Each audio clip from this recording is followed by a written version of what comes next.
একদম অন্য স্টাইলের চিকেন কষা দুর্দান্ত স্বাদের আমার বান্ধবীর রেসিপি। এ স্বাদ ভোলার নয়, অবশ্যই ট্রাই করো একবার হলেও। মাংস পরিষ্কার করে ধুয়ে নিয়ে নুন, হলুদ, কাশ্মীরি লঙ্কা, লেবু সহযোগে ভালো করে মেখে 30 মিনিটের জন্য রেখে দিতে হবে। চিকেনকে 30 মিনিটের জন্য মেখে রাখার পর ফ্রাই করে নিতে হবে খুব ভালো করে তেলে। এটাই এই চিকেনের স্পেশালিটি।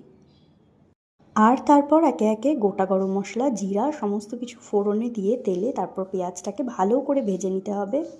পেঁয়াজ হালকা বাদামি রঙের ভাজা হয়ে গেলে তার মধ্যে রসুন, আদা গ্রেট করে রাখা সেটা দিয়ে দিতে হবে।